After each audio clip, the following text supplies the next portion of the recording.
Recording by Phil Chenevert. Of a book of nonsense. There was an old man with a nose who said, "If you choose to suppose that my nose is too long, you are certainly wrong." That remarkable man with a nose. There was an old person of Rheims who was troubled with horrible dreams. So to keep him awake they fed him with cake, which amused that old person of Rheims. There was an old man on a hill who seldom, if ever, stood still. He ran up and down in his grandmother's gown, which adorned that old man on a hill. There was an old man in a pew whose waistcoat was spotted with blue, but he tore it in pieces to give to his nieces, that cheerful old man in a pew. There was an old man of Kilkenny who never had more than a penny. He spent all that money in onions and honey, that wayward old man of Kilkenny. There was an old man who said, "How shall I flee from this horrible cow? I will sit on this stile and continue to smile, which may soften the heart of that cow." There was an old man in a tree who was horribly bored by a bee. When they said, "Does it buzz?" he replied, "Yes, it does. It's a regular brute of a bee."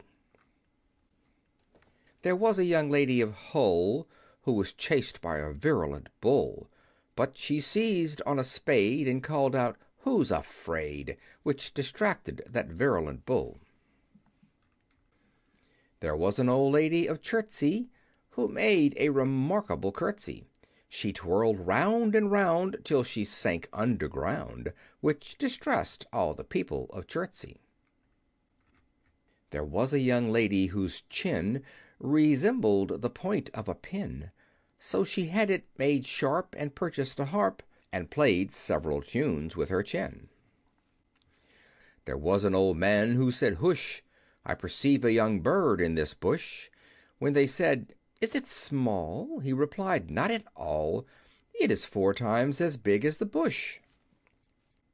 There was an old man with a flute. A serpent ran into his boot, but he played day and night till the serpent took flight, and avoided that man with the flute.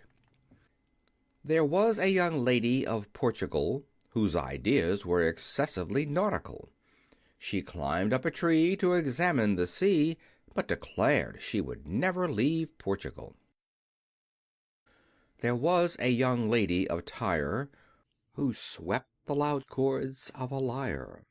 At the sound of each sweep she enraptured the deep, and enchanted the city of Tyre. There was an old person of Bangor whose face was distorted with anger. He tore off his boots and subsisted on roots, that irascible person of Bangor. There was an old man in a boat who said, "I'm afloat, I'm afloat." When they said, "No, you ain't," he was ready to faint, that unhappy old man in a boat. There was an old man of the coast who placidly sat on a post, but when it was cold he relinquished his hold and called for some hot buttered toast.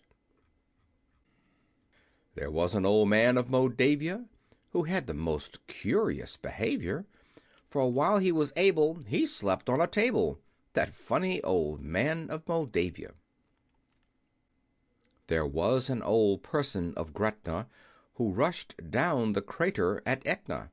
When they said, "Is it hot?" he replied, "No, it's not," that mendacious old person of Gretna. There was an old person of Dover who rushed through a field of blue clover, but some very large bees stung his nose and his knees, so he very soon went back to Dover. There was an old man of the West who never could get any rest, so they set him to spin on his nose and his chin, which cured that old man of the West. There was an old person of Annerly whose conduct was strange and unmannerly. He rushed down the Strand with a pig in each hand, but returned in the evening to Annerley. There was a young lady of Wales who caught a large fish without scales. When she lifted her hook, she exclaimed, "Only look!" That ecstatic young lady of Wales. There was an old man of the Isles whose face was pervaded with smiles. He sang "Hi-dum diddle" and played on the fiddle, that amiable man of the Isles. There was an old person of Basing whose presence of mind was amazing. He purchased a steed, which he rode at full speed, and escaped from the people of Basing. There was a young lady of Welling whose praise all the world was a-telling. She played on the harp and caught several carp, that accomplished young lady of Welling.